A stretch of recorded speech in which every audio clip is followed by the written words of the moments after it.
Good morning students. आज नए chapter के साथ एक बार फिर से आ गए हैं, magnetism and matter.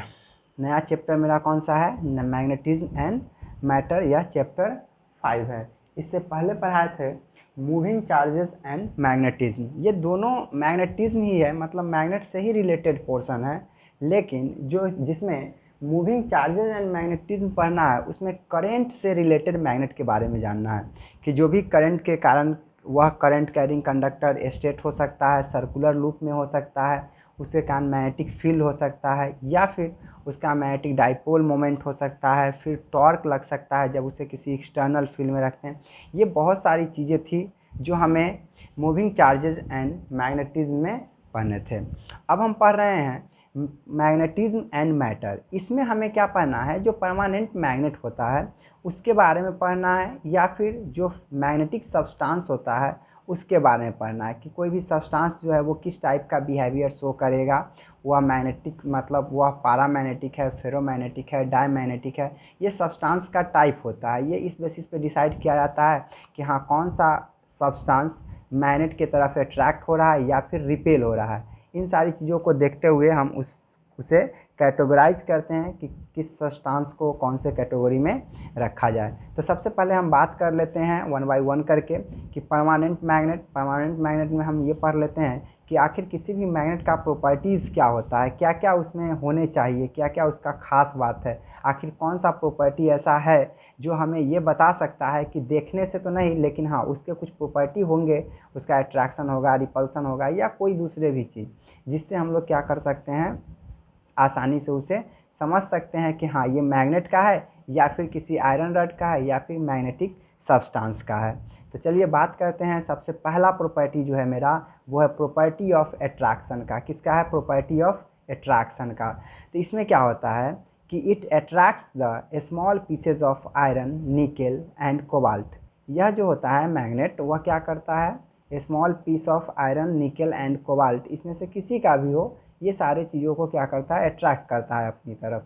The property of a magnet to attract a small pieces of iron seems to be concentrated. जो प्रॉपर्टी है अट्रैक्ट करने का, हम इसे देख सकते हैं in a small region at the end of the magnet. अगर हम किसी मैग्नेट को रखे हैं और उसके आसपास अगर अब ये आयरन्स का छोटा छोटा पीस है तो वह क्या होता है? अट्रैक्ट होता है, और किसी एक छोटे से पोर्शन पे जा कर के, से मान लिया कि ये एक अगर मैग्नेट होता है, एक सेकेंड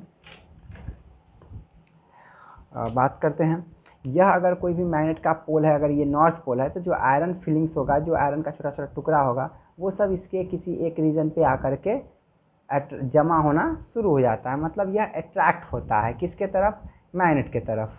तो यही चीज़ है इसमें कि जो छोटा छोटा पीस होते हैं, स्मॉल पार्टिकल्स जो होते हैं आयरन का, वह क्या होता है? किसी एक पॉइंट पे कंसंट्रेट होते हुए दिखते हैं of a magnet. This region are called magnetic poles. जिस पॉइंट पे ये कंसंट्रेशन दिखता है, जहाँ पे मैग्नेटिक ये जो आयरन फिलिंग्स है, आयरन का छोटा छोटा टुकड़ा है, वह जिस पॉइंट पे हमें कंसंट्रेशन उसका ज़्यादा दिखता है, जहाँ पे ज़्यादा एक्यूमुलेट हुआ हो, वह मेरा क्या होता है? पोल कहलाता है उस मैग्नेट के लिए। तो हम बात कर लेते हैं कि पोल कितने टाइप का होता है। पोल जो होता है वो दो टाइप का होता है, एक नॉर्थ पोल और एक साउथ पोल। तो नॉर्थ पोल क्या होता है? The pole which point towards geographic north is called north pole of a magnet. जब हम लोग किसी फ्रीली सस्पेंडेड मैग्नेट को छोड़ देते हैं, जब वह रेस्ट में आता है, तो उसका एक पोल नॉर्थ की तरफ, दूसरा पोल साउथ की तरफ होता है। तो जो वास्तव में जिधर हम लोग नॉर्थ जानते हैं उसके तरफ जो भी इंड होगा वह इंड नॉर्थ पोल कहलाता है, और जो साउथ की तरफ होता है उसे साउथ पोल कहते हैं। The pole which points towards geographic south is called south pole of a magnet. तो ये बात समझ में आया कि पोल कितना होता है? दो होता है। पोल क्या होता है? तो पोल हम लोग ऐसे भी कह सकते हैं कि जब किसी मैग्नेट के आसपास किसी आयरन फिलिंग्स को डालते हैं, छोटे छोटे टुकड़े को डालते हैं, तो वह जिस पॉइंट पे उसका कंसंट्रेशन सबसे ज़्यादा होता है, वही पॉइंट मेरे लिए क्या होता है? उसका पोल होता है, मैग्नेट का पोल होता है। और वैसा दो पॉइंट मिलेगा, एक साउथ और एक नॉर्थ पोल। ये दोनों का अलग अलग नाम है। अब जो प्रॉपर्टी है वो है प्रॉपर्टी ऑफ डायरेक्शन का, कि प्रॉपर्टी ऑफ डायरेक्शन में क्या है, ए freely suspended magnet always align itself in the north south direction. ये पहले भी बता चुके हैं कि जब हम किसी मैग्नेट को फ्रीली अगर छोड़ देते हैं सस्पेंड करा करके, तो वह मैग्नेट क्या करता है, जब रेस्ट में आता है तो वह हमेशा नॉर्थ साउथ के डायरेक्शन में ही आकर के रुकती है। नेक्स्ट प्रॉपर्टी है like poles of a magnets repel each other and unlike poles attract each other. जो दो लाइक पोल होगा, लाइक पोल कहने का मतलब होता है सेम पोल, और अनलाइक पोल कहने का मतलब अपोजिट पोल्स। दो ही पोल है यहाँ पे, एक नॉर्थ पोल और दूसरा साउथ पोल। अपोजिट पोल जैसे ही कहते हैं, इसका मतलब हुआ एक का नॉर्थ दूसरे का साउथ। तो नॉर्थ साउथ जब होगा तो वो अट्रैक्ट करेगा, जबकि अगर सेम टाइप का पोल हुआ नॉर्थ नॉर्थ या फिर साउथ साउथ तो वह क्या करेगा, रिपेल करेगा। Repulsion is a sure test, repulsion is a sure test to confirm whether a given piece is a magnet और नॉट। जैसे मान लो एक छोटा सा टुकड़ा है आयरन का और उसी शेप का उसी कलर का एक मैग्नेट का भी टुकड़ा है। जब हम किसी दूसरे रड या दूसरे मैग्नेट को लाते हैं तो हमें ये पता चल जाता है कि हाँ कौन सा मैग्नेट होगा और कौन सा क्या होगा, आयरन का रड होगा। जैसे अगर दो मेरे पास पीस हुआ, अगर दो टुकड़ा हो गया तो हम क्या करते हैं, अगर दोनों के बीच सिर्फ अट्रैक्शन का फोर्स लग रहा है तो हमें ये समझ नहीं आता है कि दोनों में से दोनों मैग्नेट है या कोई एक मैग्नेट है। तो जिस टाइम हम क्या करते हैं, अगर उसे पोल को चेंज करके अगर हम फिर से उसके सामने लाते हैं तो अगर उस टाइम भी अट्रैक्शन होता है, इसका मतलब है कि एक साउथ पोल है, दूसरा एक उसमें से क्या होगा, मैग्नेट होगा, और दूसरा जो होगा वो क्या होगा, मेरा आयरन रॉड होगा। इस चीज़ को हम थोड़ा सा और एक्सप्लेन कर देते हैं।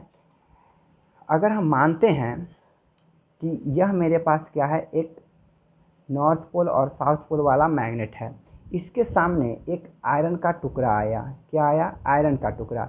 ये मुझे नहीं पता है कि इसमें से आयरन का टुकड़ा था या फिर नॉर्थ पोल साउथ पोल वाला कोई मैग्नेट था।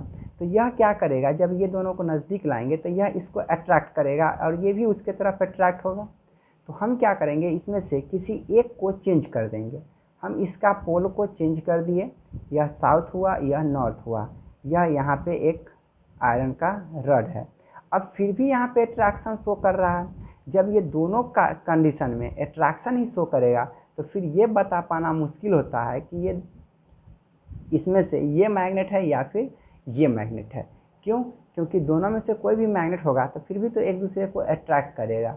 यहाँ पे रिपल्सन नहीं हो रहा है, ये तो कंफर्म हो गया कि हाँ कोई एक मैग्नेट है, दूसरा मैग्नेट नहीं है। अगर दूसरा कोई मैग्नेट होता तो क्या होता, उस केस में ऐसे होता कि अगर हम एक रड लाए दूसरा रड लाए, जबकि ये दोनों अगर मैग्नेट है तो इसका नॉर्थ पोल इसका साउथ पोल, इसका साउथ पोल इसका नॉर्थ पोल, गलती से यहाँ पे क्या हुआ कि ये ट्रैक्शन हो रहा था। क्यों, क्योंकि यहाँ पे एक इसका नॉर्थ पोल आ गया और इसका साउथ पोल हो गया, अपोजिट पोल हो गया।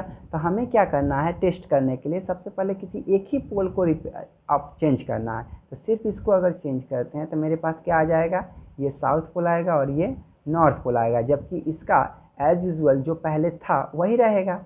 तो ये साउथ और ये नॉर्थ।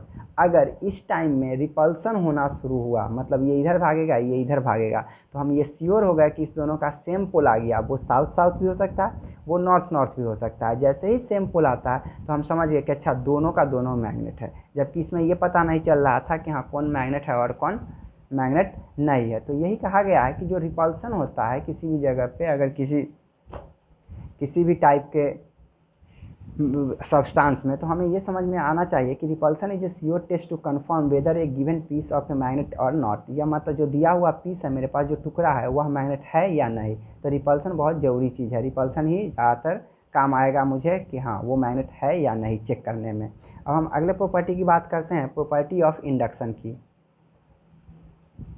प्रॉपर्टी ऑफ इंडक्शन में क्या होता है, a magnet can induce magnetism in a substance like soft iron, cobalt, nickel etcetera. कोई अगर मैग्नेट है तो वह मैग्नेटिज्म को इंड्यूस कर सकता है, किसी दूसरे में ट्रांसफ़र कर सकता है। जैसे कि वह सॉफ्ट आयरन होना चाहिए या कोबाल्ट होना चाहिए या निकेल होना चाहिए। जो मैग्नेटिक सब्सटेंस है उसमें मैग्नेटिक प्रॉपर्टी को ये क्या करता है, इंड्यूस करता है, मतलब उसमें भी ये पैदा करता है।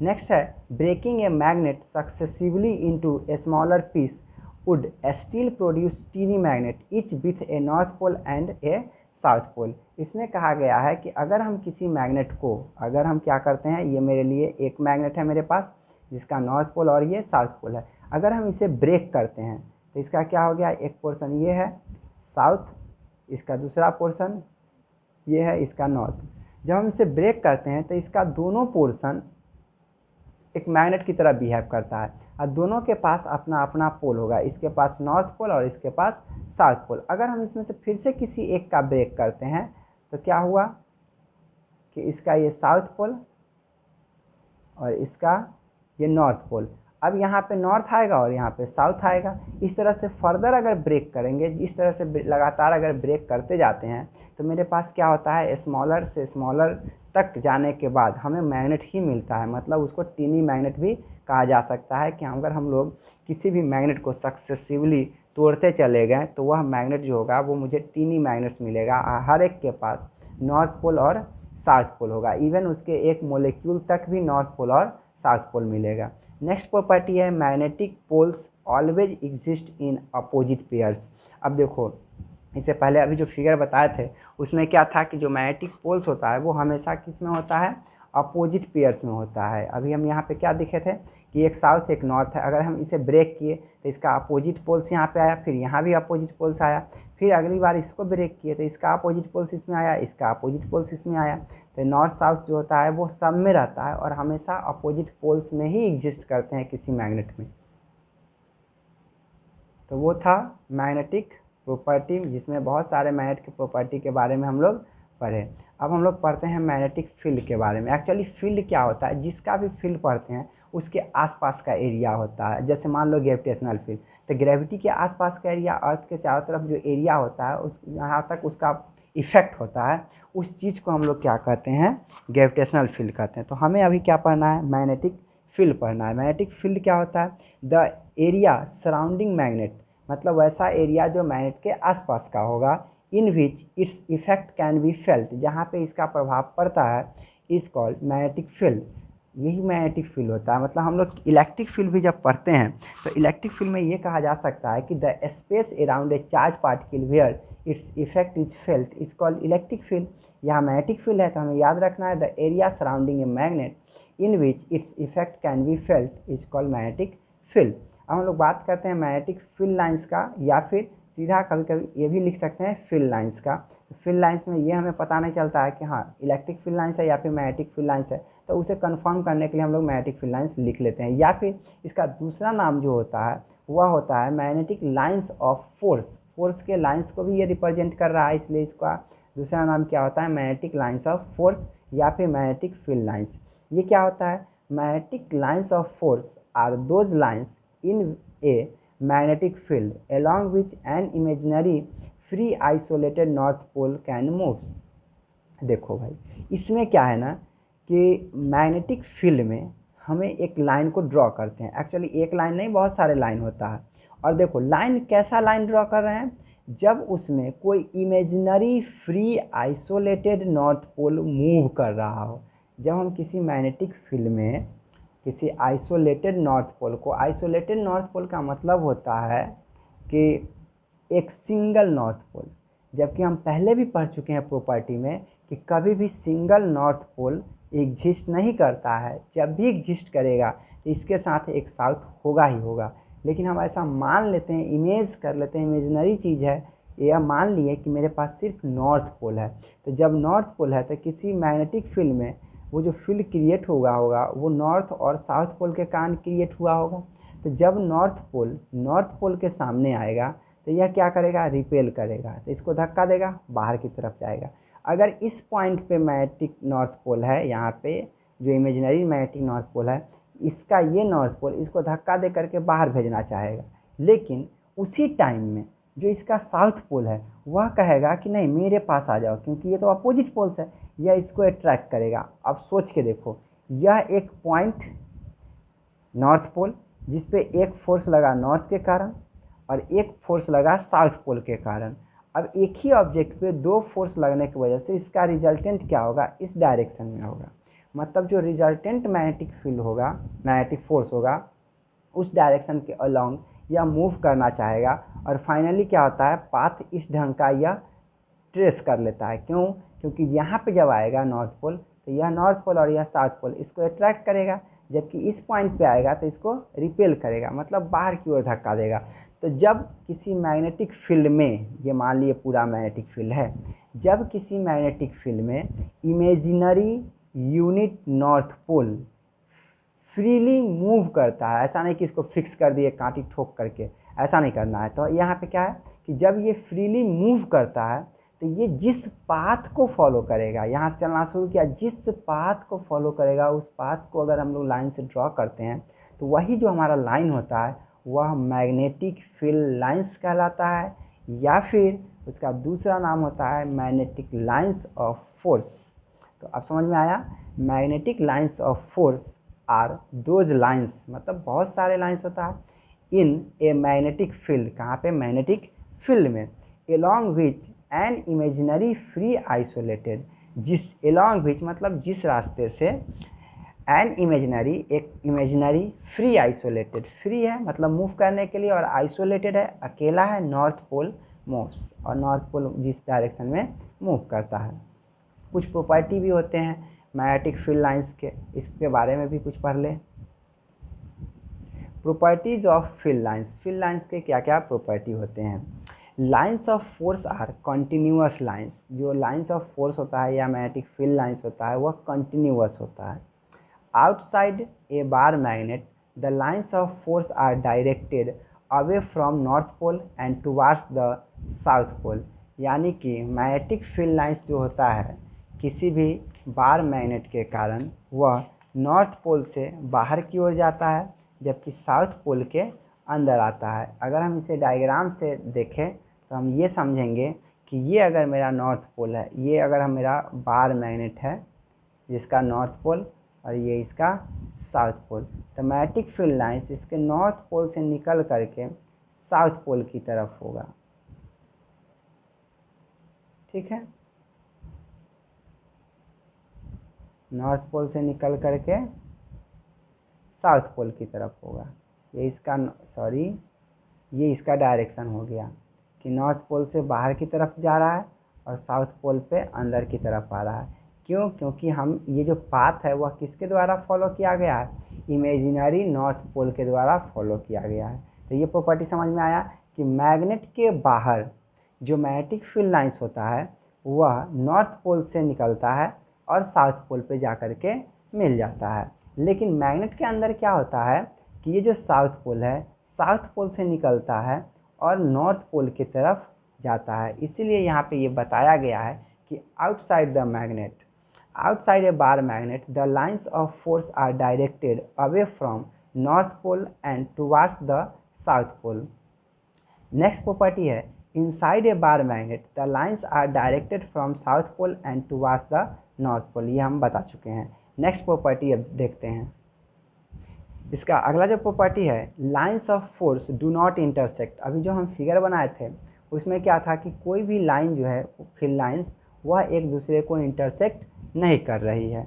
नेक्स्ट है the magnetic field is stronger at place where the lines of force are crowded and weak where the lines of force are far apart. इसका मतलब क्या हुआ, देखो ये मेरा फील्ड लाइंस है ना, सबसे ज़्यादा भीड़ भाड़ इलाका कहाँ है फील्ड लाइंस का, पोल के नज़दीक। सारा फील्ड लाइंस इसी जगह से निकला है, जितना भी फील्ड लाइंस है वो पोल के नज़दीक से निकला है और साउथ पोल पर जा कर के मिल गया है। तो जहाँ पे फील्ड लाइंस जितना क्राउडेड होगा, जितना ज़्यादा भीड़ होगा, वहाँ का स्ट्रेंथ ज़्यादा होता है। अगर हम इस पॉइंट का स्ट्रेंथ को B1 से रिप्रेजेंट करें और इस पॉइंट के स्ट्रेंथ को अगर B2 से रिप्रेजेंट करें तो ये कंफर्म हो गया कि B1 is greater than B2। जिस पॉइंट पे मैग्नेटिक फील्ड लाइंस का नंबर ज़्यादा होता है वहाँ का स्ट्रेंथ भी ज़्यादा होता है। नेक्स्ट प्रॉपर्टी है the direction of magnetic field at a point is tangential to the line of force at that point. देखो मैग्नेटिक फील्ड जो है ना, यहाँ पे क्या है कि अगर रिजल्टेंट मैग्नेटिक फील्ड का हम डायरेक्शन देखते हैं, अगर इस पॉइंट पे रिजल्टेंट मैग्नेटिक फील्ड का डायरेक्शन देखना है तो इसका मतलब है कि उस पॉइंट पे एक टेंजेंट ड्रॉ करो। इस पॉइंट पे क्या करो, एक टेंजेंट ड्रॉ करो। टेंजेंट क्या होता है, किसी भी कर्व सरफेस के एक पॉइंट से पास करता है लाइन, तो यह क्या हो गया, टेंजेंट हो गया। इसका डायरेक्शन क्या है, नॉर्थ टू साउथ है, इसलिए इसका भी डायरेक्शन टेंजेंट का यही होगा। और जो रिजल्टेंट मैग्नेटिक फील्ड लाइंस होगा इस पॉइंट का, वह क्या होगा, टेंजेंट होगा। अगर मान लो वहाँ ना देख करके हम यहाँ देखना चाहते हैं, तो इस पॉइंट का टेंजेंट इस तरफ होगा नीचे की ओर, और इसका डायरेक्शन भी इस तरफ होगा नीचे की ओर। अब अगर यहाँ पे देखा जाए तो यहाँ का टेंजेंट इस तरह का होगा और इसका डायरेक्शन भी इस तरफ होगा।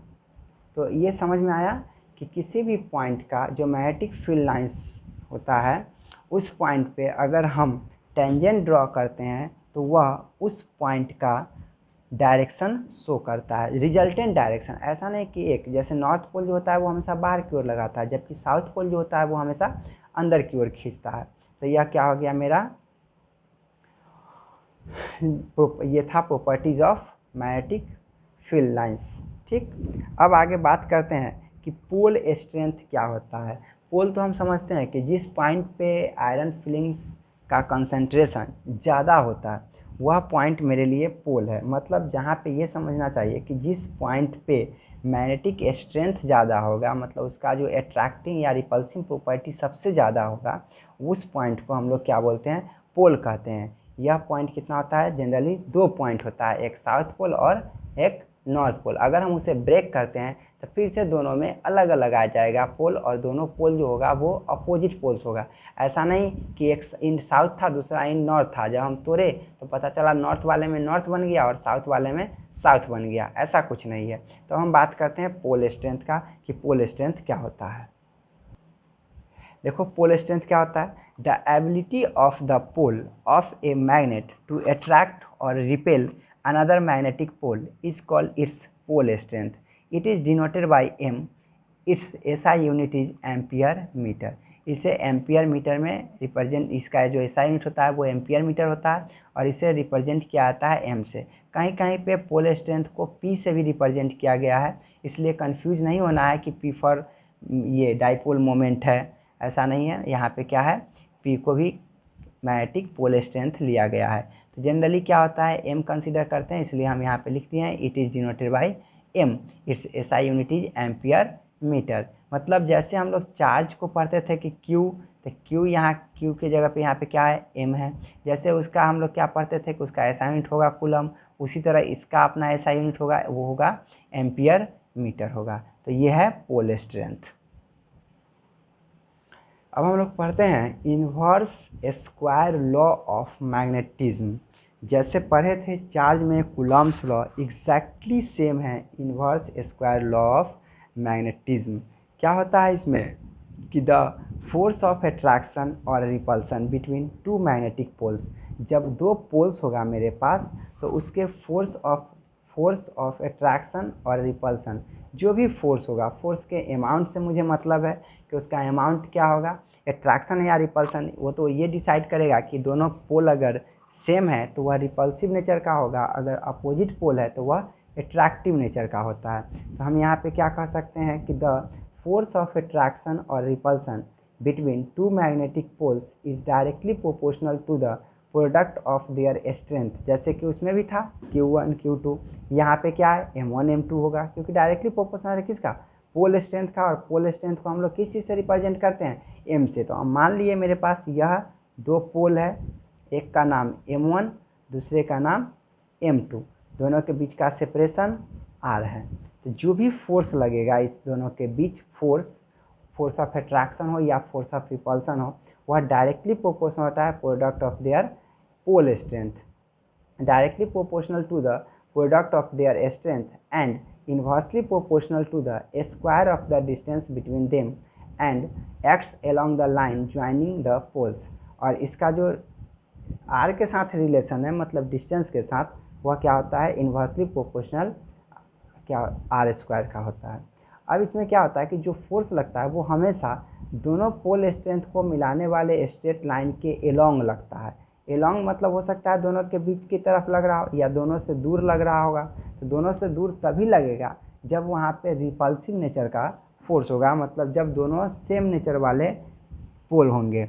और अट्रैक्टिव कब होगा, जब दोनों का नेचर क्या होगा, पोल का अपोजिट होगा। तो हम क्या लिख सकते हैं, F directly proportional M1 M2, F inversely proportional R square. जब हम इस दोनों फार्मूला को कंबाइन करेंगे तो क्या बनेगा मेरा, F directly proportional m1 m2 by R square. अब क्या है कि अब जब प्रोपोर्शनलिटी साइन को हटाते हैं तो एक कांस्टेंट आता है, तो f equal to k m1 m2 by R square, where k is proportionality constant, its value is in SI unit, k equal to mu not by 4 pi. और म्यू नॉट का वैल्यू से हम लोग काफ़ी ज़्यादा फैमिलियर हो चुके हैं कि म्यू नॉट का वैल्यू क्या होता है, 4 पाई इंटू 10⁻⁻7 टेस्ला मीटर पर एम्पियर। इसका एक और यूनिट भी होता है म्यू नॉट का, जिसको हेनरी पर मीटर भी कहा जाता है। तो हम फोर्स को लिख सकते हैं F equal to mu not by 4 pi into m1 m2 by R square, where mu not is permeability of vacuum और एयर, जिसका वैल्यू क्या होता है, mu not equal to 4 pi into 10⁻⁻7 henry per metre. यह मेरे लिए क्या हो गया, फार्मूला हो गया किस चीज़ के लिए, दो मैग्नेटिक पोल के बीच का फोर्स निकालने के लिए, चाहे वो फोर्स ऑफ अट्रैक्शन हो चाहे वो फोर्स ऑफ रिपल्सन हो। ये हो गया। ये म्यू नॉट क्या है, तो म्यू नॉट जो है वह परमिएबिलिटी है फ्री स्पेस का या फिर वैक्यूम का या फिर एयर का, जिसका वैल्यू होता है 4 पाई इंटू 10⁻⁻7। अब मान लिया जाए कि ये पूरा सिस्टम, मतलब दोनों पोल्स के बीच का जो डिस्टेंस होगा वो पूरा सिस्टम को उठा करके किसी ऐसे मीडियम में डाल दिए जिसका ये जो परमिएबिलिटी है वह वैक्यूम के बराबर नहीं है, कुछ और वैल्यू है। तो उसके लिए जो फार्मूला होता है वो होता है F in medium equal to mu by 4 pi into m1 m2 by R square, where mu क्या है, is absolute magnetic permeability of the medium, मतलब उस मीडियम का उसका अपना एब्सोल्यूट परमिएबिलिटी जो होगा वही होगा म्यू। अब हमें क्या करना है कि थोड़ा ये भी जान लेते हैं कि आखिर मैग्नेटिक परमिएबिलिटी होता क्या है।